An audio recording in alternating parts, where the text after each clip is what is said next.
There was a double-page advert for the Bowie album Scary Monsters in 1980.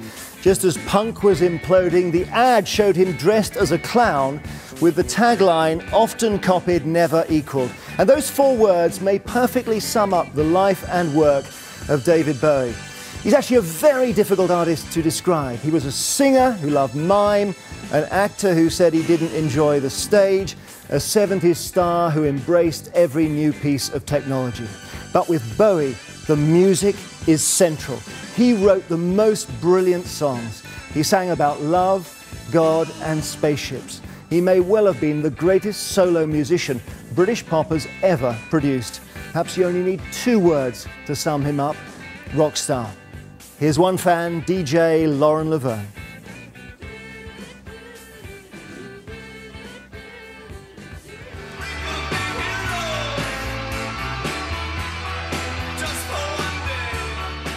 David Bowie released his 20th album, Black Star, on Friday, coinciding with his 69th birthday. But when it comes to pop music, Bowie was a big bang in his own right. His creative DNA is everywhere.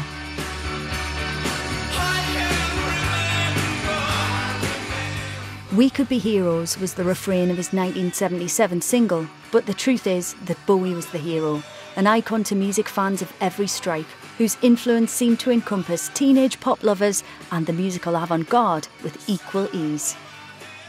He played his first gig as David Bowie here, at what was London's Marquee Club in 1965. Before that, he'd been known as Davy Jones, but changed his name to avoid confusion with the lead singer of the Monkees.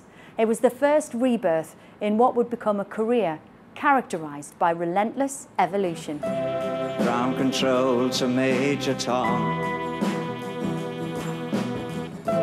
Take your protein pills. 4 years later, in 1969, he produced his breakthrough hit Space Oddity, a top 5 single. The song's hero, Major Tom, something of a precursor to the iconic alter ego he would unleash a few years later. Do you get nervous still? Do I get nervous? Yeah, I'm joking, yeah. The rise and fall of Ziggy Stardust and the Spiders from Mars captured the imagination of pop-loving British teenagers, but it also broke boundaries, not just because of the music. I was never very confident of my voice, you see, as a singer. So I thought, rather than just sing them, which would probably bore the pants off everybody, I'd like to kind of portray the songs. There's a star man waiting in the sky.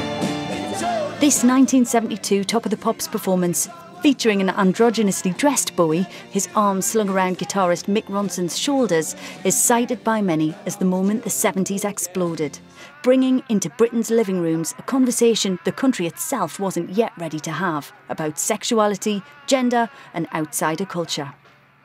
The reasons that I do what I do is because I just like startling people. Startling? Yeah, something to do. By the mid-70s, Bowie had reinvented himself once again. He travelled to Berlin in a bid to escape his drug problems. The trilogy of albums he produced between 1977 and 79 would go on to change the face of contemporary music, but at the time, they took many fans by surprise. His sound was darker and more daring than before, and once more brought the cutting edge into the mainstream. He collaborated with Brian Eno in Iggy Pop, was influenced by the futuristic sound of German bands like Kraftwerk and Neu, and was inspired by disciplines outside of music too, using William Burroughs' cut-up technique to create lyrics. Ashes to ashes, 1980 brought the new wave, but rather than being swept away, Bowie was going along for the ride. Ashes to Ashes introduced the new romantic movement to a global audience with a groundbreaking video ready-made for the MTV age.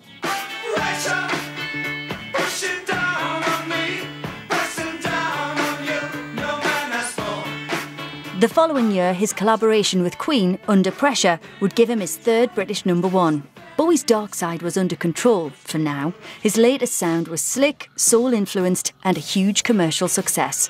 Chic's Nile Rodgers produced his next album, Let's Dance, a transatlantic success that surprised Bowie.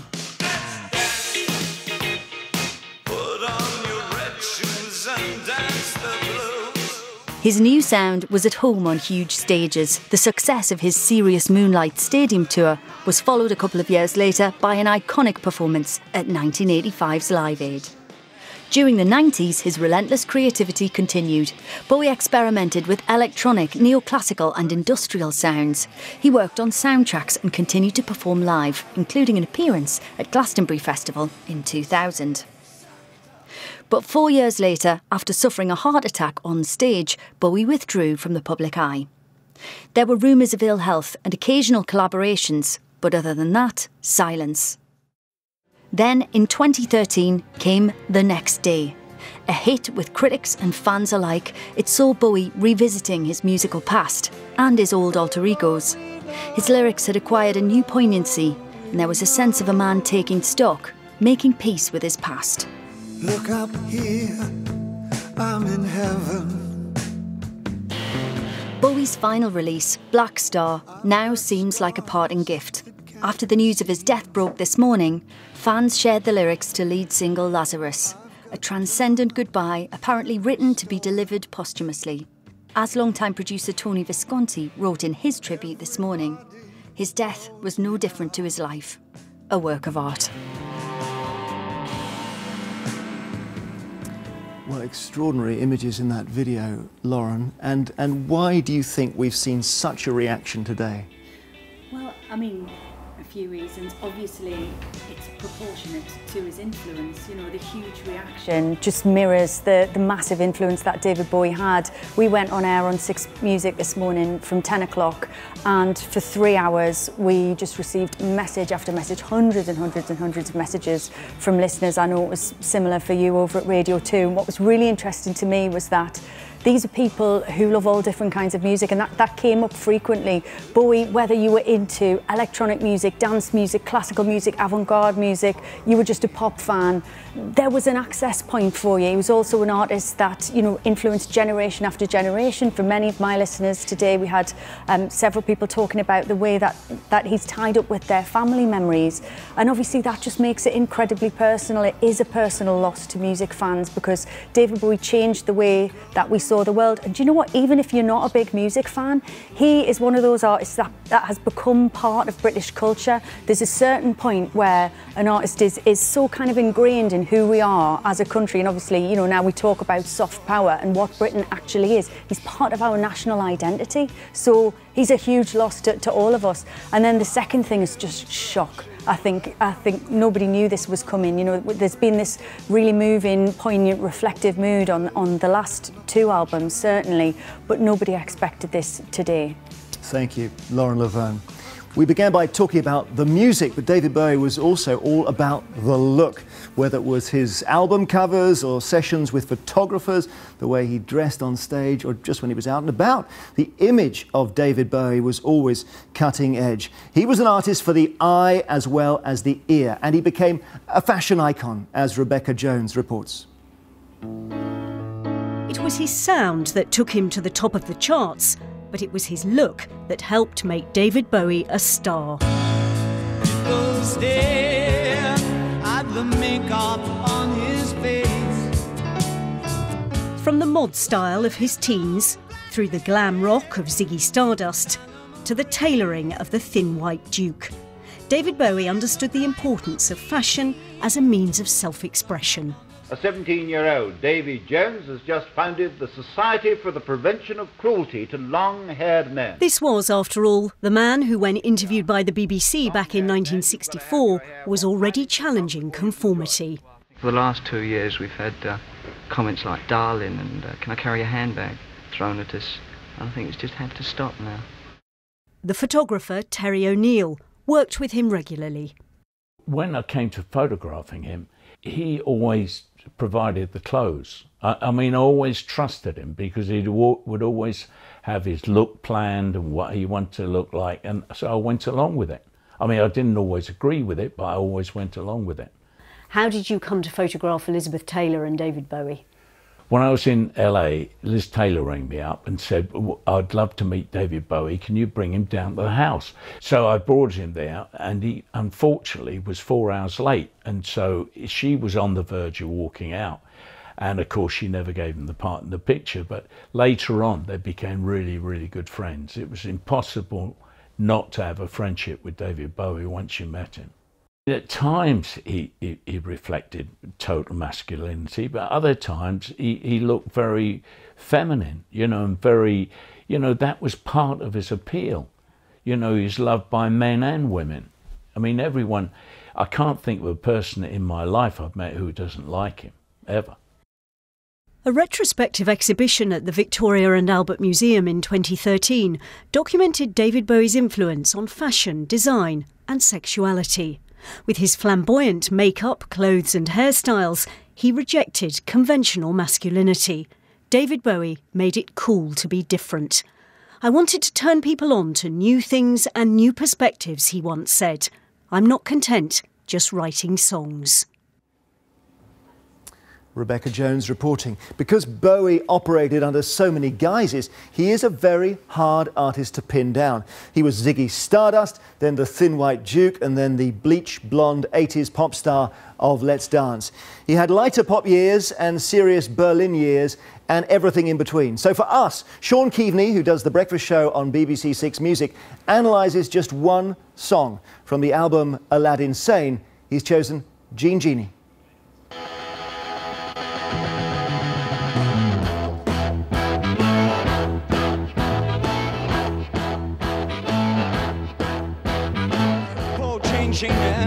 Snuck into the city, strung out on lasers and slashback blazers. Shit, ain't all the racers while pulling the waiters. This is a staggering piece of footage from 1973. This is a live Top of the Pops performance from Ziggy Stardust and the Spiders from Mars from David Bowie. And you can tell it's live because you can listen to Mick Ronson's guitar sound and it sounds like a van full of police dogs. It's unbelievably violent. It's like that kind of Stooges MC5 meets the Beatles, and that was the mixture that got David where he got very, very quickly in 1972-73 with this kind of music.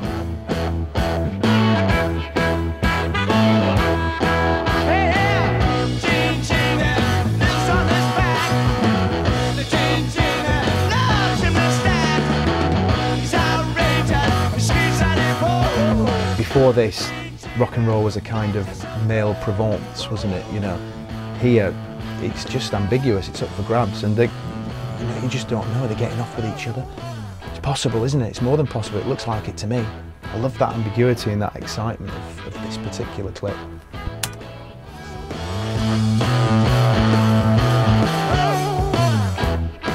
Just take a look at the man. This is 1973.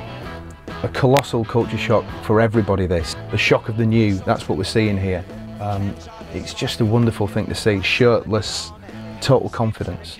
Brilliant. It's kind of a play on Jean Genet, who was of course a kind of revolutionary French novelist and playwright who used to talk in a very forthright manner about homosexuality, so there's that running through it. But I think Jean Genie is supposed kind of to be Iggy Pop as well, this sort of louche degenerate. Whoever it's about, whatever it's about, it's just one of the greatest rock and roll performances of all time.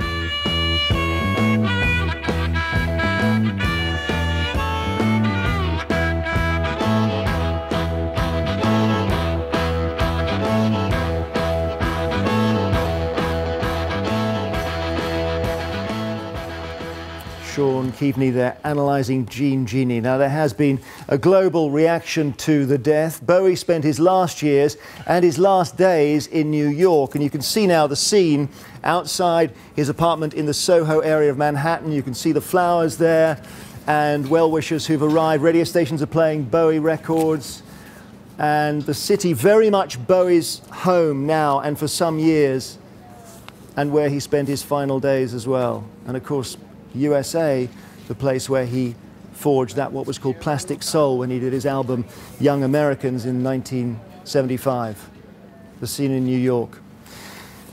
But we're going to go to LA, the other side of the States now, and to a musician who worked on 18 of Bowie's albums, including Aladdin Sane and Diamond Dogs. Mike Garson joins us. Did you have a sense working with David Bowie of his creative power, Mike? I mean, It was the highlight in my life every time I toured with him and on every album I played, because he actually was the best producer I've ever worked with, because he didn't micromanage. He had a vision, he would gently say it, and the music just flowed out of my fingers onto the piano and into the recording studio. I mean, it was magical working with him on every single album we did and every tour we did, which had to be 10 or 15, plus these 18 albums over the years.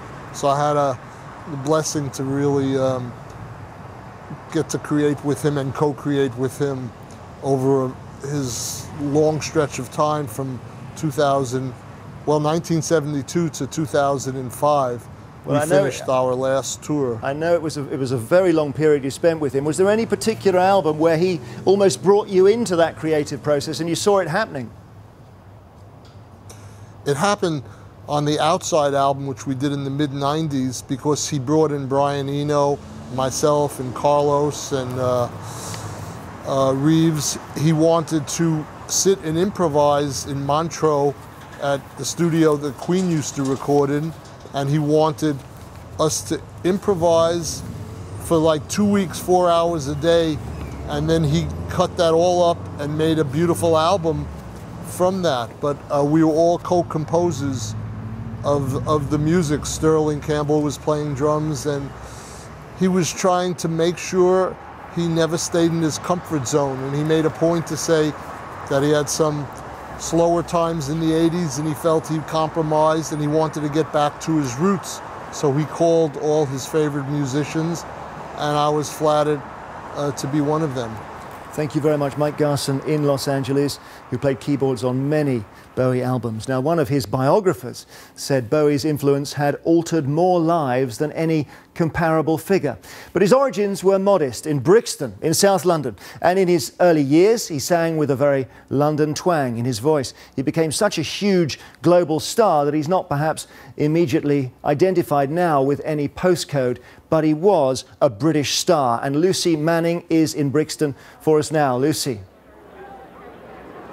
Well, they've come in their hundreds to remember the Brixton boy, and what a better way to do it than to sing and to listen to Bowie songs.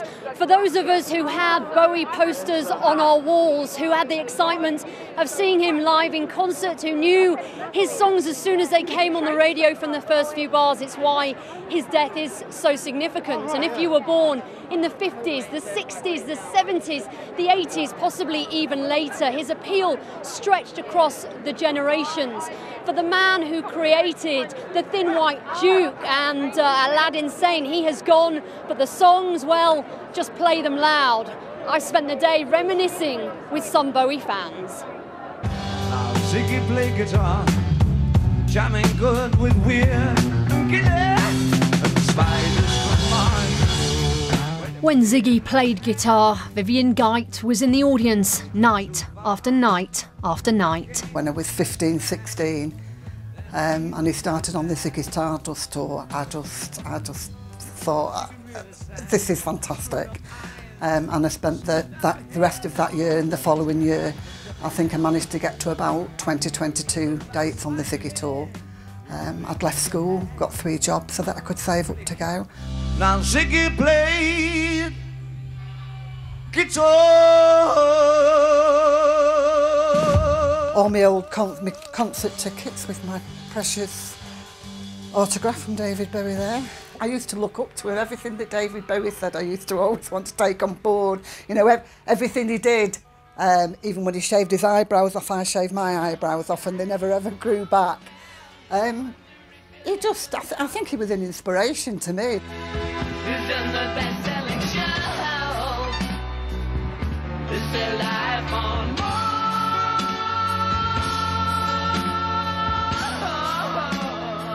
I've actually lived a bit of the lyrics, actually. I've lived in Ibiza and grew up near the Norfolk Broads. See the mice in their million hordes, from Ibiza to the Norfolk Broads.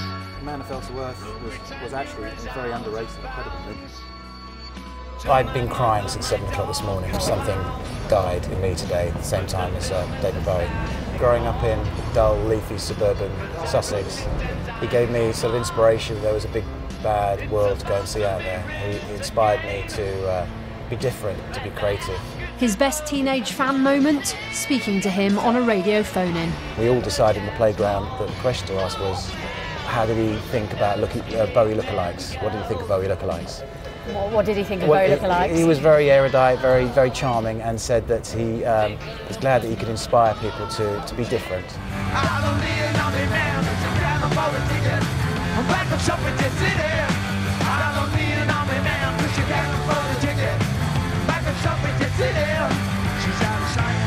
As Bowie played Suffragette City at Hammersmith Odeon, fan Graham Brown caught what he threw into the crowd. This maraca landed at my feet in July 1973 at Bowie's retirement concert. Became a very, very important possession to me.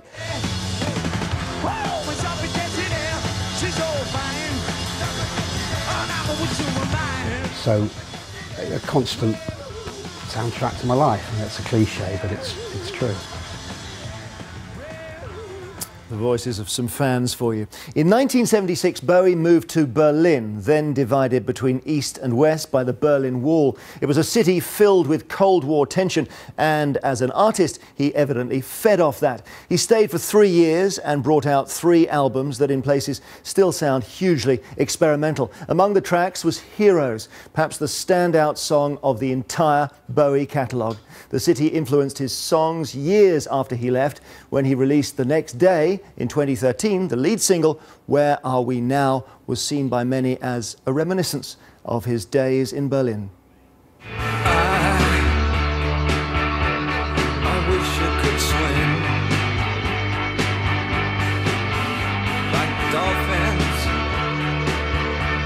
like dolphins can swim. Though nothing will keep us together. We can beat them forever and ever. Oh, we can be heroes just for one day.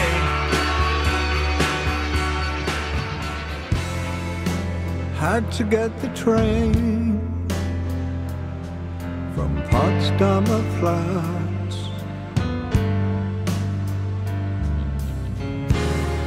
You never knew that I could do that, just walking the dead.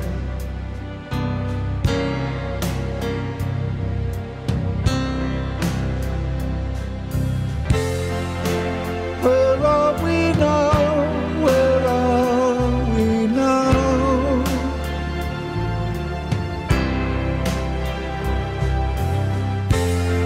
The moment you know.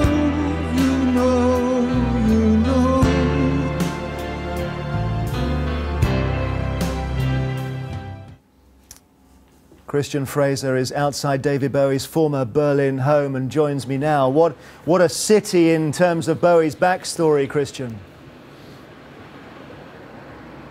Yes, very important to David Bowie, this city, Jeremy. Just across the road, that is the building where he shared an apartment with Iggy Pop. And I think the feeling that he had for Berlin is very much reciprocated by the hundreds of people who've come here today to lay their flowers, their tributes and their messages. And in fact, in the bar 70s, which stands there now beneath the apartment he shared with Iggy Pop, they're playing the entire back catalogue of Bowie today, which is drifting out onto the streets. And there's a message among those flowers which says, "Thank you, David, you changed our lives forever," which is slightly ironic because I think David Bowie probably came here in 1976 to change himself. Gone at Ziggy Stardust, he'd come here to find the man who he was. It was a very different city to LA, and all the glitz and the glamour he'd left behind, much more dark and melancholy. And in his words, it was a city where you could get lost, but also find yourself too. And out of that trilogy, the Berlin trilogy, of course, came Heroes. Fans will know a song which was about 2 lovers that stole a kiss at the wall. When he came back in 1987 to play at that Eichstag in front of 70,000 people. It was almost a split concert with hundreds pressed up against the wall on the eastern side as well. And that is why there was this tweet today from the Foreign Ministry saying, "Goodbye, David Bowie, you are now among heroes. Thank you for helping bring down the wall." Thank you, Christian Fraser in Berlin. And with me now is Lauren Laverne and the BBC's arts editor Will Gompertz. And Will, we were having a gentle disagreement about Bowie earlier because he's very hard to pin down and agree on, isn't he? Well, he is. Well, I suppose he's a classic postmodernist artist. He had this sort of superficial persona which he changed time and time and time again, so he couldn't nail him down. But there was a constant theme with him. He had something to say. He had something important to say. Then, I suppose, like any great artist, he was able to reflect the world back to us, and not only make sense of it for us, but to guide us. And I think in a way that's why we're all so deeply sad about his passing today, because we've lost a crucial guide in our life to make some sense of this crazy world that we live in. And yet he touched people so personally. That's been clear today. So putting those two views together is quite difficult, isn't it? I think for me they fit together. I mean, you know, when we went on air this morning, that was what I said was, when somebody dies, what's desperately sad about it is that you lose a world, because you lose the way that they see the world. And actually there's a kind of a lovely symmetry between those thoughts, isn't there? You know, we lose his perspective, and also there's something about that generation. You know, he's this leading light of the generation who taught us what it is to be an adult now, how to be a grown-up in the modern world, which, you know, involves not growing up. So we don't want him to go. You know, we're like, no, but David, you need to tell us what to do. You can't go. That's one of the things that's so terribly and so personally devastating about him. He's not allowed to go. He's this figure which is so present in our lives, and even though he withdrew himself over the last decade after the heart issues, he still felt very big in our lives. And when he came back with the album the next day, and then even Lazarus, you know, these are powerful pieces of art. And I've described him as the Picasso of pop, and I think that's exactly what he was. He was a true artist. Forget about him being a pop singer. He elevates above that. So great artists, whether it's Pinter or it's Picasso, it doesn't really matter. Here was a man who did something quite extraordinary for us as humanity. That he showed us what it was like to be alive. And he was brave, wasn't he, to wear a woman's dress on an album cover in the early 70s. Yeah, it's extraordinary. You know, you see that Top of the Pops moment, which now, you know, we watch with David Bowie with his arm round Mick Ronson's shoulders, and of course we kind of take that for granted, but that's part of the job of pop music, is to have that conversation first, to, you know, bring those issues into the mainstream before we're ready. That conversation always takes place. The cultural dialectic is always ahead of where we are as a society. Thank you both so much, Lauren Laverne, Will Gompertz, for coming in. We could talk for several more hours. We probably will, won't we? We've covered just some of the key moments of David Bowie's life, an impossible task to get to them all, and the emotion and loss many people will be feeling today. We're going to leave you now with some of the images from An Extraordinary Life.